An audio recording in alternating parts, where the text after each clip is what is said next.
Hello students, welcome back to the next lecture of rational and irrational number class 8 Maharashtra board. अब तक हमने पिछले 3 exercises में rational numbers के ऊपर काफी सारा डिस्कशन किया। कहीं पर हमने कंपैरिजन सीखा, रैशनल नंबर्स को कंपेयर कैसे किया जाता है, तो कहीं पर हमने उनका नंबर लाइन पर रिप्रेजेंटेशन देखा। अब इसके अलावा जब ये बातें हो गई, आज हम इस सेगमेंट में इस एक्सरसाइज जो लास्ट एक्सरसाइज है इसके सेगमेंट में हम ये देखने वाले हैं कि अगर हमारे पास रूट वाले नंबर्स हों जो कि इर्रेशनल नंबर्स होते हैं, वो रूट वाले जो मेजॉरिटी नंबर्स की बात कर रहा हूँ, हर रूट वाला नंबर नहीं, ऐसे रूट के नंबर जो रूट से बाहर नहीं आते, तो रूट वाले नंबर्स को बेसिकली आज हमको कहाँ पर रिप्रेजेंट करना है, नंबर लाइन पर रिप्रेजेंट करना है। तो अगर रूट वाले नंबर्स को हमको नंबर लाइन पर रिप्रेजेंट करना है तो उसका एक तरीका है। उस तरीके को सीखने के लिए सबसे पहले आपको एक चीज एकदम गो थ्रू होनी चाहिए, एकदम पक्की होनी चाहिए आपकी, वो है पाइथागोरस थ्योरम। नाम तो आप सबने ही सुना होगा पाइथागोरस थ्योरम के बारे में। ये कोई बहुत ही मतलब मुश्किल चीज नहीं है। पाइथागोरस थ्योरम आपने सीखा होगा, बस मैं एक बार आपको रिवाइज कराना चाहूंगा कि पाइथागोरस थ्योरम में हम क्या करते थे। ओके, तो पाइथागोरस थ्योरम में बेसिकली पाइथागोरस थ्योरम कहता क्या है, अगर हमारे पास एक राइट एंगल ट्राइंगल है ए बी सी, एक राइट एंगल ट्राइंगल है। राइट एंगल ट्राइंगल किसे कहते हैं? राइट एंगल ट्राइंगल एक ऐसा ट्राइंगल होता है जिसमें हर ट्राइंगल में 3 एंगल होते हैं, तीनों में से कोई एक एंगल अगर 90 डिग्री का हो जाए तो वो क्या कहलाएगा? राइट एंगल ट्राइंगल कहलाएगा। तो जैसे कि इस ट्राइंगल में एंगल बी क्या है, हमारा 90 डिग्री है, तो एंगल बी अगर हमारा 90 डिग्री है तो वो क्या कहलाएगा? राइट एंगल ट्राइंगल कहलाएगा। बराबर 90 डिग्री के सामने साइड्स देखो कौन सी आ रही है, एसी आ रही है, तो इसे क्या कहते हैं हम? हाइपोटेन्यूस कहते हैं। बाकी दोनों साइड्स को एक वन साइड और एक अदर साइड, मतलब ये नाम इसे थ्योरम के हिसाब से दिया है, ये कोई कन्वेंशन नहीं है, बट याद रखना 90 के सामने जो साइड होती है वो हमेशा क्या होती है? हाइपोटेन्यूस होती है। तो ये वन साइड है और ये कौन सा है? अदर साइड है। बराबर, तो पाइथागोरस थ्योरम का फॉर्मूला क्या है? पाइथागोरस थ्योरम ये कहता है कि हाइपोटेन्यूस का स्क्वायर किसके बराबर होता है? One side square plus other side square के बराबर होता है। यानी कि इस थ्योरम से आपको पता क्या लगा? इस थ्योरम से आपको यह पता लगा, अगर एक राइट एंगल ट्राइंगल है जिसमें 3 साइड होती है, हर ट्राइंगल में कितनी साइड होती है? 3 साइड होती है। अगर तीनों में से कोई एक साइड आपको पता ना हो तो आप पाइथागोरस थ्योरम की मदद से उसको क्या कर सकते हैं? फाइंड आउट कर सकते हैं। याद रहेगा, पाइथागोरस थ्योरम हमेशा किस पर अप्लाई होता है? राइट एंगल ट्राइंगल पर क्या होता है? अप्लाई होता है। इतनी बात आपको समझ में आ गई? Okay, good. अच्छा, अब इसके आगे देखते हैं क्या करना है। अब यहां तक तो हम पहुंच गए। अब ये होने के बाद अब आप क्या करेंगे? अब आप अपना ज्योमेट्री बॉक्स निकालेंगे। ज्योमेट्री बॉक्स में आपके पास प्रोट्रैक्टर होगा, वो सारी चीजें आपको निकालनी है। अभी हम सीखने वाले हैं कि रूट वाले नंबर्स को जो हम नंबर लाइंस पे कैसे लिखेंगे। ठीक है, तो आप अपना ज्योमेट्री बॉक्स निकालिए और तब तक मैं यहाँ पर बोर्ड रब करता हूं।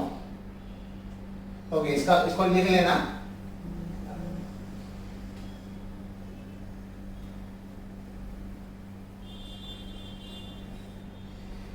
ओके, तो अभी हमारा पहला क्वेश्चन क्या है? देखो, प्रैक्टिस सेट 1.4 हम लोग कर रहे हैं आज।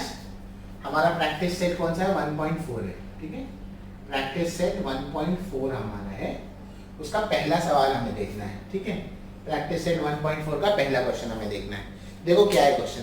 क्वेश्चन है the number √2 is shown on number line. ठीक है, आपके पेज नंबर टेक्स्ट बुक के 5 पर √2 नंबर लाइन पर शो किया हुआ है कि कैसे बनाया जाता है। ठीक है, steps are given to show √3 on number line using √2। Fill up the given boxes and complete the following activity. आपको पीछे एक एक्टिविटी दी गई है, आपको बॉक्सेस फिलअप करने हैं और बॉक्सेस फिलअप करके आपको ये बताना है कि √3 कैसे बनाया जाएगा। तो सबसे पहले उसको बनाने के लिए हम ये सीखेंगे कि हम √2 कैसे बना सकते हैं। √3 की एक्टिविटी मैं कराऊंगा। मैं पहले क्वेश्चन पर आने से पहले मैं जाना चाहता हूं √2 पर। मैं आपको ये बताना चाहता हूं कि हम नंबर लाइन पर √2 को कैसे रिप्रेजेंट कर सकते हैं। ठीक है, मैं बताऊं आपको? Okay, fine. ठीक है, अब उसके लिए क्या करेंगे? कई लोग यहाँ पे एग्जैक्ट मेजरमेंट लेकर बनाएंगे, मैंने स्केल वगैरह नहीं ली है, आप एक प्रॉपर मेजरमेंट लेंगे। जैसे कि आप एक नंबर लाइन बनाते हैं, एक नंबर लाइन बनाइए स्ट्रेट, ठीक है। स्केल से प्रॉपर मेजर करो, मैं अंदाजे से डिस्टेंस ले रहा हूँ, आप स्केल से प्रॉपर मेजर करके बताओ। मेरे स्टेप्स इंपॉर्टेंट है, मेजरमेंट नहीं, आप वहां पर प्रॉपर मेजर करके बनाएंगे, ठीक है। ये 0, फिर आप 1 ले लो, 2 ले लो, 3 ले लो, फिलहाल के लिए इतना सफिशिएंट होगा। यहाँ पर भी आप -1 ले लो, दिखाने के लिए -2 ले लो, और माइनस, सबका इक्वल डिस्टेंस होना चाहिए, ठीक है। अभी मैं फिलहाल में आपको √3 ही हम क्या रिप्रेजेंट करना चाहते हैं, √2 रिप्रेजेंट करना चाहते हैं, ठीक है। क्या रिप्रेजेंट करना चाहते हैं, √2 रिप्रेजेंट करना चाहते हैं, ठीक।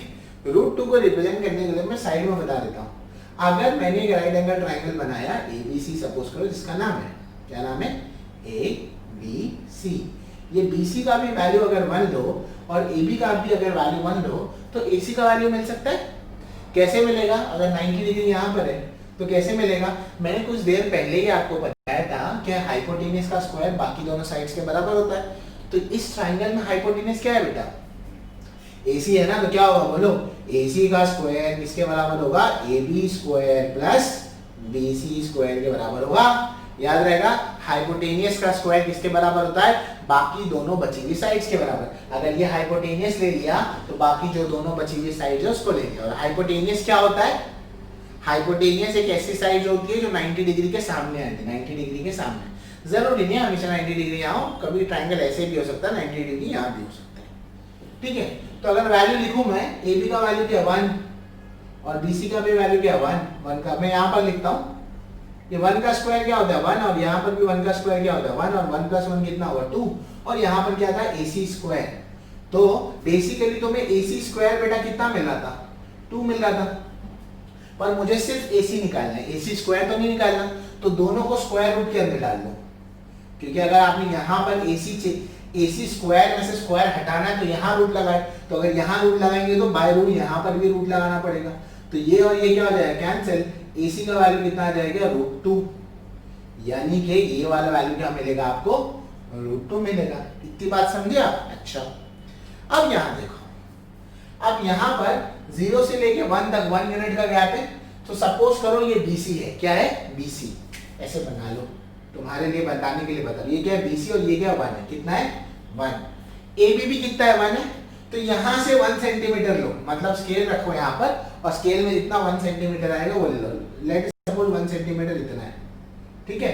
तो ये BC हो गया तुम्हारा, और AB चाहिए था ना तुम्हें, तो थोड़ा सा उल्टा बना लो यहाँ पर, ये C ले लो, ये B ले लो, ताकि A यहाँ जाए, बराबर। अब मेरे को ये बताओ, अगर ये AB 1 है, BC 1 है, तो अगर तुम AC को ज्वाइन करोगे, यानी कि A से C तक ज्वाइन करोगे, तो ये कितना होगा, √2 होगा, है ना। ये कितना होगा, √2 होगा। पर आपको नंबर लाइन पर दिखाना है, यहाँ बताना है कि कहाँ √2 आ रहा है। मैंने तो यहाँ बताया ना √2, समझे। आपने इतना 1 यूनिट ले लिया और 1 यूनिट ले लिया, मेरे को मालूम है कि 1 यूनिट और 1 यूनिट मिलाकर कितना हो जाएगा, √2 हो जाएगा, फेयर इनफ। पर √2 तो यहाँ बना, आपको नंबर लाइन पे दिखाना है, तो आप क्या करेंगे, आप अपना प्रोट्रैक्टर लीजिए, राउंडर लीजिए, आप जो कहते हैं प्रकार कहते हैं हिंदी में, जिसे आप जो भाषा में जो भी कहते हैं वो निकालिए, पेंसिल फिट करो। उसके बाद अपना जो नोक वाला टिप है ना, जिस पर पेंसिल नहीं है, जो नुकीला टिप जो चुभता है, उसको यहाँ रखेंगे। कहाँ रखेंगे, यहाँ पर रखेंगे। पेंसिल को यहाँ रखेंगे, यहाँ तक का स्पेस लेकर वो आर्क कट करेंगे नीचे, मतलब यहाँ से यहाँ तक का डिस्टेंस लिया और पेंसिल को नीचे खींचेंगे। ये जो पॉइंट आया बेटा, वो आपको क्या कहलाएगा, √2। क्या कहलाएगा वो आपका, √2 कहलाएगा। समझ में आया। तो ये पॉइंट आपका बेसिकली क्या है, √2 है। इस तरह से आप नंबर लाइन पर क्या बना सकते हैं, √2 बना सकते हैं। होपफुली पहले समझा होगा कि √2 कैसे बनता है, समझ में आया। √2 कैसे बनेगा, पक्का, ठीक है। इसको कॉपी कर लो, अभी एक्सरसाइज में नहीं है, पर इसको कॉपी करो, इसको बनाओ। क्या क्या इस्तेमाल करोगे, प्रोट्रैक्टर का, स्केल का, राउंडर तो बोल दिया उसी में, रबर का, ये सारी चीजों का इस्तेमाल करो और बनाओ। बिल्कुल घबराओ मत, और ये लिखो, पहले ये लिखो फिर ये बनाओ, ताकि समझ में आएगा। स्नैप ले लो इसका, चलो मैं इसको रब कर रहा हूँ, ठीक है। अब हम जाएंगे, √2 हो गया, मजा आ गया, हाँ मजा आना चाहिए। काफी अलग एक्सरसाइज है, इससे पहले ऐसी। √2 को तो देख लिया, अब √2 की हेल्प से हम क्वेश्चन नंबर 1 को सॉल्व करेंगे, जहां हमें ये दिया था कि हमें √2 का इस्तेमाल करके √3 को बनाना है, √3 को कंस्ट्रक्ट करना है। उसके लिए आपको एक एक्टिविटी बखूबी वहां दी हुई है, एक डायग्राम आपको वहां पर दिया हुआ है जहां पर आपको √3 भी क्या है मेंशन किया हुआ है। आपको बस बॉक्सेस को फिलअप करने हैं कि वो बॉक्सेस में क्या होगा। तो देखो बड़ा ही सिंपल सा है, आपको एक बॉक्स दिया है, मैं वो बॉक्स को फिलअप करता हूँ, बाकी कंसेप्ट तो आप समझ गए होंगे। तो हमारा जो पहले क्वेश्चन में बॉक्स जो है उसके लिए कुछ इंफॉर्मेशन दी है। एल ऑफ OQ का मतलब है बेटा लेंथ ऑफ OQ। एल माने क्या होता है, लेंथ होता है, छोटे और भी समझ नहीं आता होगा शायद, तो ये क्या है √2 है। इसके अलावा एल ऑफ QR है, लेंथ ऑफ QR है, वो क्या है 1 है, ठीक है, ये दिया हुआ है। अब पाइथागोरस थ्योरम से क्या पूछा है, देखो वहां पर एक स्टेटमेंट दिया है, वहां पर लोग ने ये कहा है length of OR the whole square is equal to, यहां पर होगा length of OQ the whole square plus यहां पर होगा length of QR the whole square, ठीक है, ये बात है। यहां तक होने के बाद अब जिस स्टेटमेंट को फिलअप करना है, बस और कुछ नहीं करना है आपको। तो यहां पर आप करेंगे क्या, अब आपको OQ का लेंथ बेटा दिया हुआ है, ठीक है, तो OQ का जो लेंथ दिया है वो लिख लो। OQ का लेंथ कितना है, 2 है, √2 है सॉरी, तो ये √2 आएगा और उसका क्या आएगा यहाँ पर स्क्वायर आ जाएगा, प्लस QR का लेंथ कितना है 1 है, तो यहाँ 1 लिख दो, बराबर। अब इसका स्क्वायर क्या होगा, देखो 2 का स्क्वायर तो 4 होता है, 2 का स्क्वायर तो 4 होता है, समझने आता है। तो √2 का स्क्वायर क्या होगा, ये स्क्वायर रूट और ये क्या हो जाएगा, कैंसिल हो जाएगा और ये क्या आ जाएगा 2 आ जाएगा। तो ये कितना होगा 2 होगा, 1 का स्क्वायर तो बेटा कितना होता है 1 होता है, 2 + 1 कितना होता है 3। तो फाइनली आपको मिला क्या, फाइनली आपको मिला length of OR, sorry length of OR है ना, मैंने QR लिख दिया, length of OR the whole square is equal to 3 मिला। बट आपको OR स्क्वायर नहीं चाहिए, आपको सिर्फ OR चाहिए होता है, जैसे क्वेश्चन में। तो OR कितना होगा बताओ, यहां पर इसको भी रूट में डाल देंगे, इसको भी रूट में डाल देंगे, ये रूट और स्क्वायर रूट कैंसिल हो जाएगा, लेंथ ऑफ OR कितना आ जाएगा √3 आ जाएगा, समझ गए। और डायग्राम में आप देख सकते हो OR का लेंथ आपको 3 दिया और वहां से एक आर्क कट किया है, जहां जाकर वो क्या बनता है √3 बन जाता है। तो फिलहाल में आपको ये भी समझ गया होगा, इस तरह से आपका पहला प्रॉब्लम कंप्लीट होता है। अब तक बड़ा मजा आया होगा तुमको कि हमने क्वेश्चन नंबर 1 देखा, √2 देख लिया, √3 देख लिया। अब सीधा सीधा आपको कहा है कि नंबर लाइन पर √5 को बनाइए। क्या बनाना है, नंबर लाइन पर √5 को बनाना है। √5 को बनाने के लिए क्या मैं कह सकता हूँ 4 और 1 को ऐड करूंगा तो 5 होगा और उसका स्क्वायर रूट लूंगा तो √5 हो जाएगा। एक रफ कैलकुलेशन करते हैं, क्या ये रफ कैलकुलेशन ऐसे हो सकता है, यहाँ A है, यहाँ B है, यहाँ C है, ठीक है। अगर मैंने BC को 2 ले लिया, कितना ले लिया 2 ले लिया, और मैंने AB को 1 ले लिया, तो देखो मेरे पास AC कितना आएगा। पाइथागोरस थ्योरम से क्या होगा बताओ, AC स्क्वायर किसके बराबर होगा, AB square plus BC square के बराबर होगा। AB कितना है 1 है, तो ये 1 का स्क्वायर होगा। BC कितना है 2 है, तो किसका स्क्वायर होगा 2 का स्क्वायर होगा। 1 का स्क्वायर क्या होगा 1, 2 का स्क्वायर क्या होगा 4, 2 + 1 कितना 4, 1 + 4 कितना आ जाएगा 5। AC स्क्वायर 5 आ रहा है बेटा, तो AC कितना आ जाएगा, 1000 बार कर चुके अब ये, तो ये कितना हो जाएगा √5। तो AC का वैल्यू कितना आ गया √5 मिल गया आपको, इसका वैल्यू मिल गया। यानी कि अगर मैं नंबर लाइन पे नीचे का डिस्टेंस 2 ले लूं, ऊपर का डिस्टेंस 1 ले लूं और फिर ज्वाइन कर लूं तो क्या आ जाएगा √5 आ जाएगा। कैसे, हम बताते हैं नंबर लाइन पर इसको ड्रॉ करके। अगर ये मेरा नंबर लाइन है, ये यहाँ पर 0 है, यहाँ 1 है, यहाँ 2 है, यहाँ 3 है। हाँ, हमारा पहला डिस्टेंस जो BC वाला डिस्टेंस है ना, हम इसको BC वाला डिस्टेंस कहेंगे। तो take BC as 2, take BC is equal to 2 units, ठीक है। BC मतलब हम यहां से लेके कहां तक जाएंगे, यहां तक। तो मैं यहाँ C लिख देता हूँ, यहाँ B लिख देता हूँ, आपके कन्वीनियंस के लिए, आपको लिखने की जरूरत नहीं है, ठीक है। और यहां से AB बनाएंगे, AB एज 1 यूनिट, तो ये 1 यूनिट ले लो। तो AB यहां से 1 यूनिट बन जाएगा, या आप एग्जैक्टली स्केल से 1 यूनिट लेना। अच्छा एक बात बता दूं मैं आपको, जरूरी नहीं है कि 1 यूनिट 1 सेंटीमीटर ही होगा।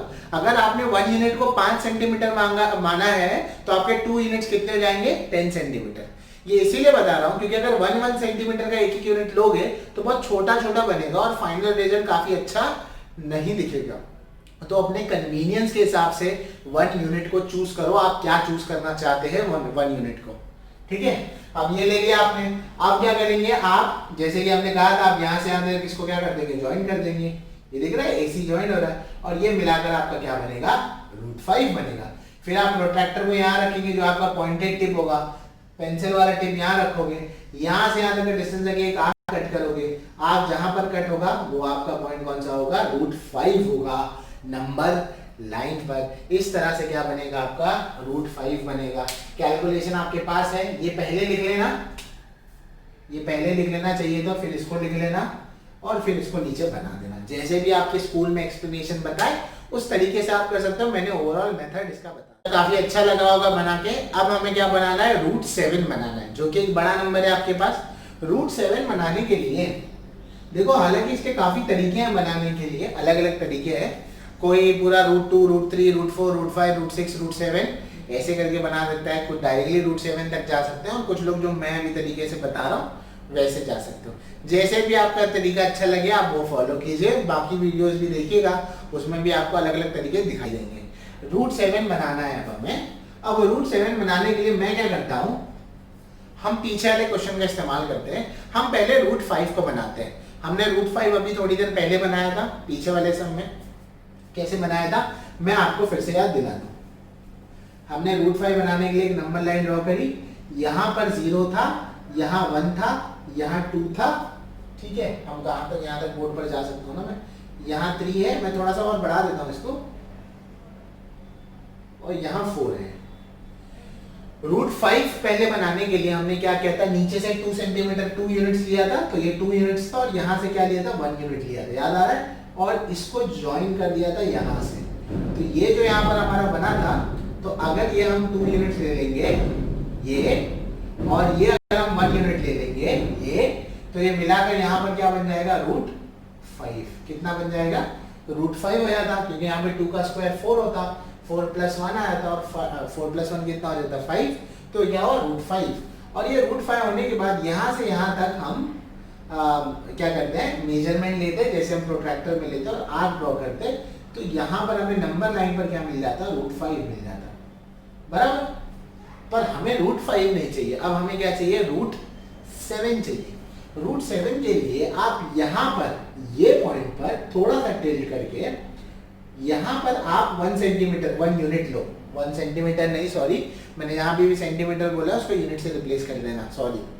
तो जहां जहां ये 1 यूनिट है तो इतना ही 1 यूनिट यहाँ पर लो आगे, ऐसे कुछ ऐसे, ठीक है। तो ये 1 यूनिट है, तो ये भी कितना है 1 यूनिट है, ठीक है। अब ये 1 यूनिट यहाँ से यहाँ तक इसको O से ज्वाइन कर दो, ज्वाइन कर दिए। अब ये जो हो जाएगा वो क्या कहलाएगा आपका √6 कहलाएगा। थोड़ा सा स्केल को ऐसे लेना है, ठीक है, एकदम स्ट्रेट नहीं आना है, ऐसे लेना है स्केल को, ठीक है।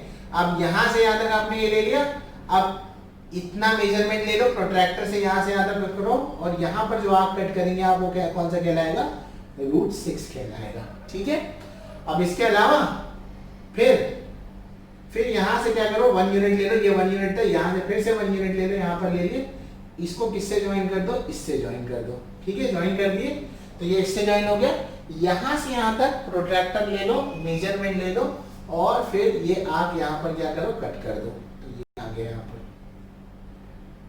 और ये वैल्यू कौन सा हो जाएगा आपका √7। तो ये वैल्यू आपको कौन सा आएगा, √7 आ जाएगा, समझ रहे हैं। तो इस तरह से आपको √7 मिलेगा, ठीक है। इसका और भी तरीका है करने का, अगर आप ये नहीं करना चाहते तो कुछ लोग ये करते हैं, यहाँ से परपेंडिकुलर ड्रॉ करते हैं, √5 हो जाता है, फिर यहाँ से एक परपेंडिकुलर ड्रॉ करके वही चीज यहाँ से आगे बढ़ाते हैं, मतलब वो लाइंस को यहाँ से ले लीजिएगा, यहाँ से लेते हैं और फिर आगे बढ़ाते हैं। तो आप वैसे भी कर सकते हो। तो इस तरह से आपको यहाँ पर क्या मिल जाएगा, √7 मिल जाएगा, ठीक है। तो होपफुली ये पार्ट आपको समझ में आया होगा। अगर कोई भी डाउट है तो प्लीज कमेंट सेक्शन में मेंशन करो, चैनल को सब्सक्राइब करो, ज्यादा से ज्यादा लोगों के साथ शेयर करो। हमने व्हाट्सएप ग्रुप बनाया है, आप हमारे व्हाट्सएप ग्रुप को ज्वाइन कर सकते हैं।